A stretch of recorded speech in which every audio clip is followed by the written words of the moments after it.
Hi, I'm Tim Pickett with Discover Marijuana and my co-host, Blake Smith. We're here again at the Zion Medicinal Grow Facility to talk really about the endocannabinoid system or endocannabinoid system. And you're going to hear that term back and forth this whole time. Yeah. How, Blake, you're the scientist. What's the endocannabinoid system? Like, how does the cannabis plant interact with our body? I'll give you a short answer and I'll give you a longer answer. Okay. The short answer is your body recognizes cannabinoids as something that's mimicking a normal or natural process you already are doing. And so it says, oh, I know what to do with that. And then an effect occurs when it sees that molecule. The longer answer is it's most likely that we have co-evolved with these plants. And we have been experiencing cannabinoids from various plants our whole existence, right?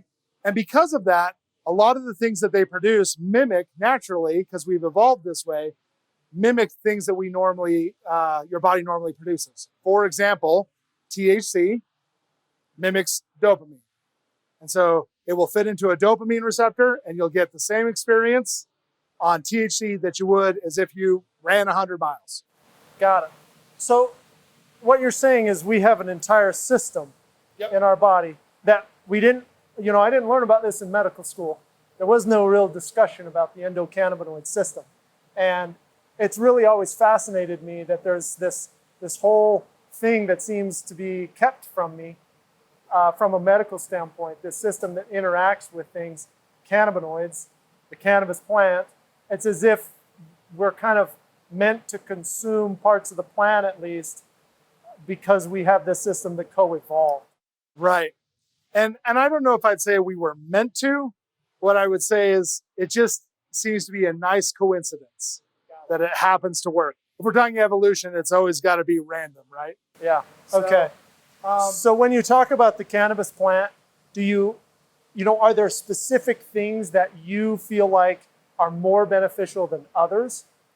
Well, like almost any flowering plant, and cannabis is just another type of flowering plant, most of the action is occurring at the flower.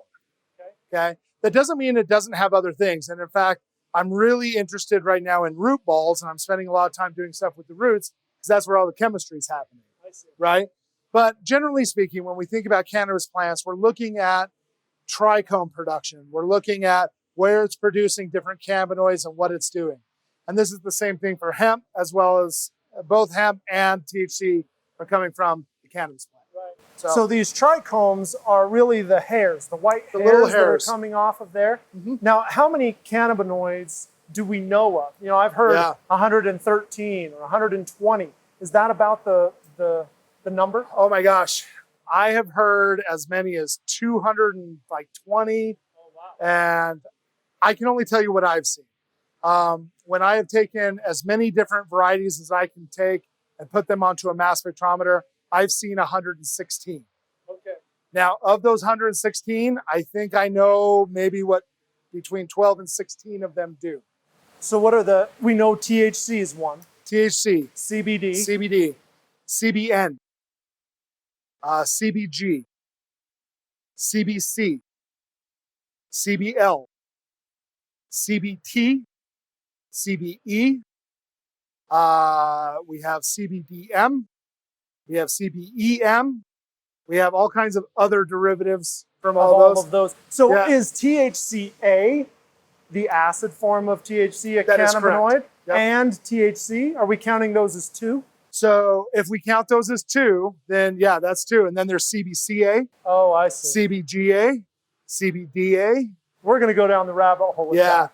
So let's go back to the most important ones, or the ones that we know the most about right now. CBD, we talked a little bit about that in our last episode. How that's kind of, you described it as a squishy molecule that modulates THC a little bit. Talk to me about CBN.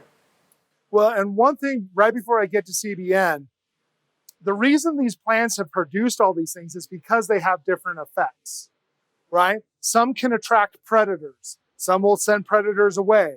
Some of them are designed so a deer will come and eat it and get high, right?